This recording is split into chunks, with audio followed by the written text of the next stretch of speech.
Hello, আসসালামু আলাইকুম। আজকে আমি আমাদের দেশের নির্বাচন ব্যবস্থা নিয়ে একটু কথা বলবো। তো আমাদের দেশে সাধারণত যেভাবে নির্বাচন হয় সেটা হচ্ছে ৩০০ আসনের মধ্যে ৩০০ জন প্রতিদ্বন্দ্বী নির্বাচনের মাধ্যমে তারা জনগণের ভোটের মাধ্যমে তারা নির্বাচিত হয় এবং তারা সংসদে যায়, জনগণের কথা বলে, তার মধ্যে যেই দল ১৫০ উপর আসন পায় সেই সরকার গঠন করে। এটা হচ্ছে একদম নরমাল নিয়ম। তো এখানে তার বিরোধী দল কে থাকবে? বিরোধী দল হচ্ছে যে দল হচ্ছে সেকেন্ড লোয়েস্ট, অর্থাৎ ১৫০ পরে যারা পায়, এভাবে আনুপাতিক হারে যারা কম পায়, তো সেকেন্ড লোয়েস্টে যারা তারা হচ্ছে বিরোধী দল হিসেবে থাকে, তারাও সংসদে যায়। এভাবে আমাদের দেশে গণতন্ত্রের যে চর্চাটা সেটা হয় আর কি। তো রিসেন্টলি আমরা যেটা শুনতেছি বিভিন্ন দল থেকে সংস্কারের জন্য, যেটা হচ্ছে পিআর পদ্ধতি। আসলে পিআর পদ্ধতিটা আমরা আসলে অত পরিচিত না।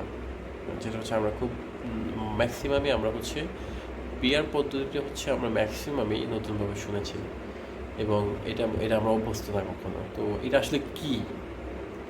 এটা কি আমাদের আগের নির্বাচনের সাথে কি কোনো সম্পর্ক আছে কিনা, বা ওটার সাথে সিমিলারিটি আছে কিনা?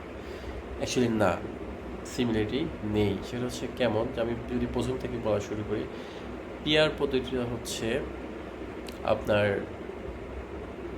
মার্কাভিত্তিক নির্বাচন হবে, অর্থাৎ পুরা বাংলাদেশে একটা মার্কা, অর্থাৎ ABCD বা মার্কাভিত্তিক নির্বাচন হবে।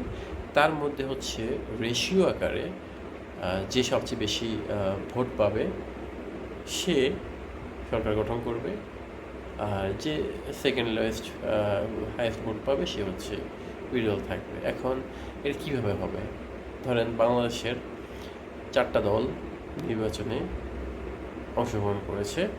তার মধ্যে হচ্ছে দল এ, দল বি, দল সি, দল ডি। আচ্ছা, এখন দল এ 50% ভোট পেয়েছে, দল এ 50% ভোট পেয়েছে, দল বি 20%, সি 20% আর ডি 10%। তাহলে সরকার গঠন করবে কীভাবে?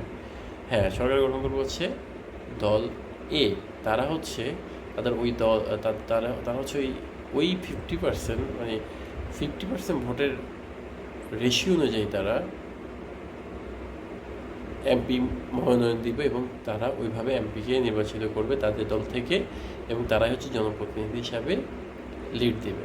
তাহলে দ্বিতীয় পর্যায়ে বি দল কী করবে?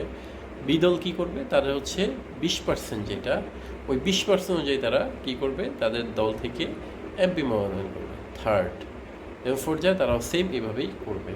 আচ্ছা, ভালো দিক, সুন্দর দিক। কিন্তু